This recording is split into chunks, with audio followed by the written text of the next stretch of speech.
What's going on, everybody? It's the Hook Cam back again with another film breakdown, and I've been busy as hell recently. I'm gonna be honest with you guys. It just hit 4,000 subscribers, means the world to me as well to Eric. Just a ton of support from you guys, and honestly, that means so much. Well, with that being said, I just started a new job. I'm busy. Law school starting back up again. I got a lot of stuff going on.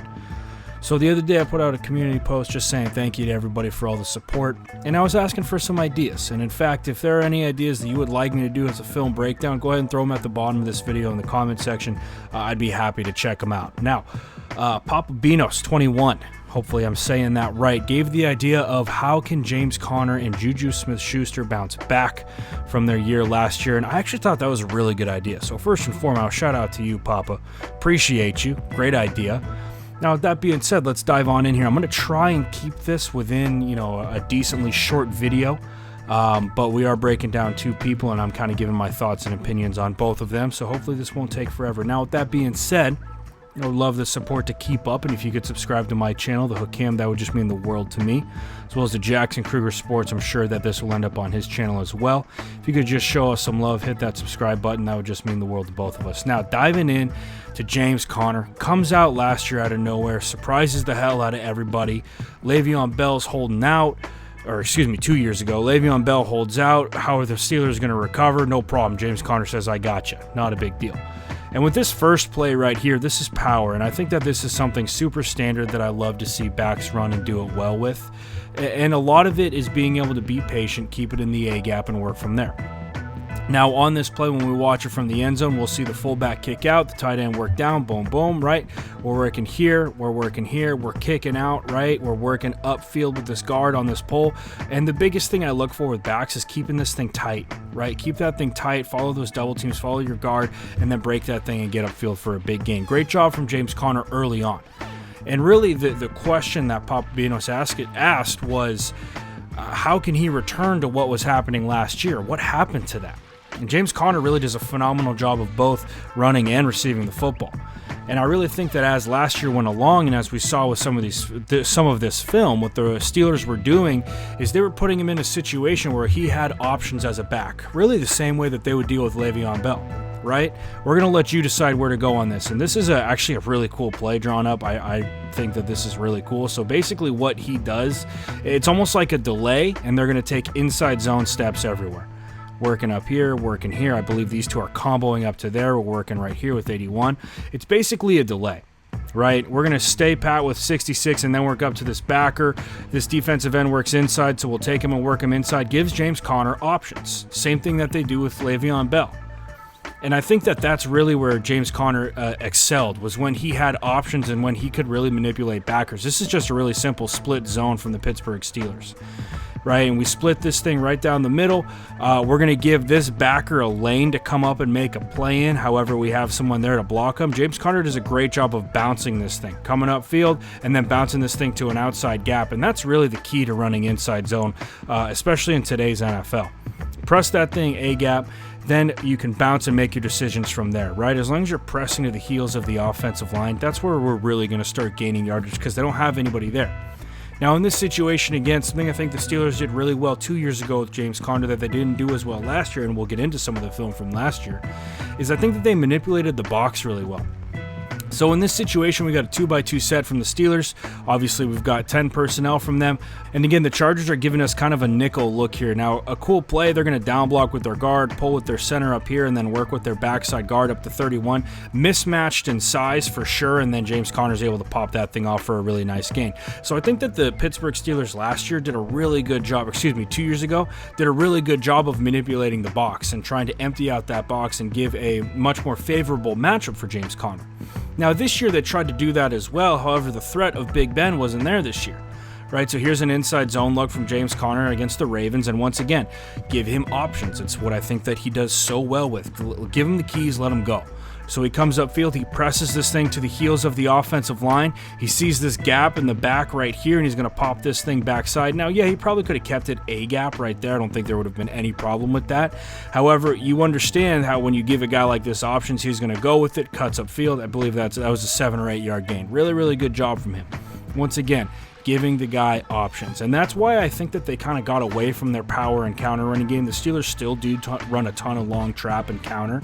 However, I think that James Conner is best served when he's given the option. He's given the ability to cut this thing back, bounce it to the play side, something like this, wide zone. Let this guy go run. Let him use his nose a little bit. Let him get upfield.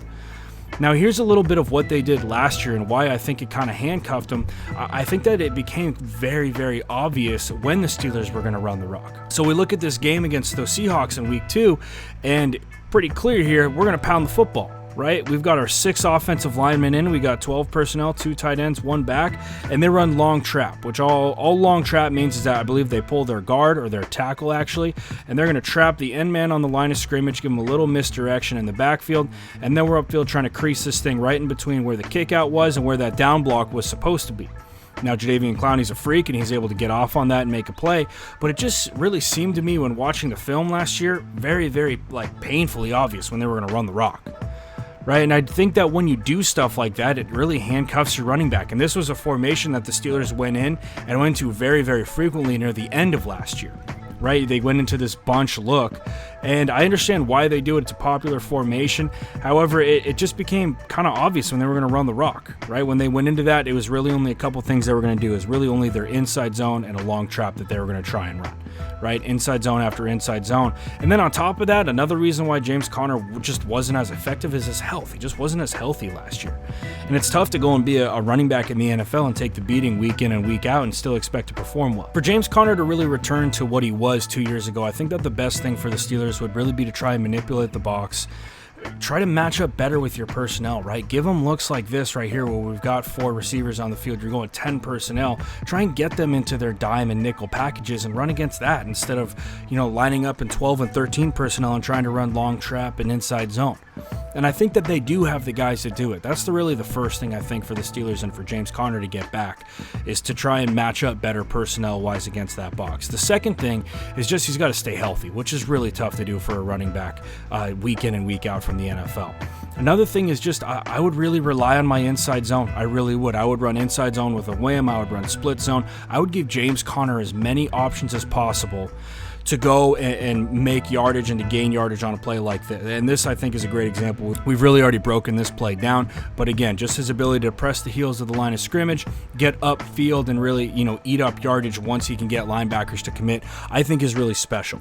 And receiving the ball, I think that he does a great job of getting into a check down lane, being there, being a great safety outlet for a quarterback. He does everything you could ask for him in that sense. Now moving on to Juju Smith-Schuster, somebody who again broke out. I think he had over 100 catches in his rookie year, something that's really unheard of. And to really understand why I think a player can return to being good, I think we have to understand what made them really good to begin with. Now, going into last year, a lot of people were talking about Juju's going to ball out this year. He's going to absolutely tear things up. And he's a good receiver. Don't get me wrong. I think he's very, very talented. That being said, having Antonio Brown on the same field as Juju Smith-Schuster changes everything. Because Antonio Brown was at this point a proven vet. He was a dude who was a top 5, top 3 receiver in the league. That meant that safeties and corners, we have to account for him. This is abnormal for a safety to work to the boundary side of the field like this. This isn't something that happens all the time. He's doing this because of Antonio Brown. Because of the matchup problem that this causes, we're going to have a safety over the top at all times because we don't want to get burned. So what happens when you dedicate 2 guys to Antonio Brown's side of the field is that we're going to now get a favorable matchup for Juju, which we work right here. He works that little zag route, right? That little in, he's going to juke that thing back out, boom, we're upfield for a big gain. Now this happened game in and game out in Juju's rookie year.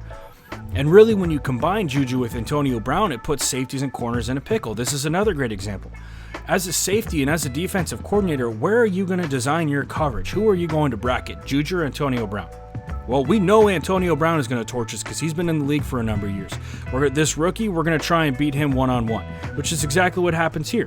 We've got our safety working over the top. We're going to bracket AB in this situation. Juju does a great job working this thing, just stemming it outside a little bit and then breaking this thing back right over the top of this safety. Decent ball from Big Ben. But those are the things that happened in Juju's rookie year because defenses really couldn't afford to bracket. You can't bracket both guys. You're going to give something else up.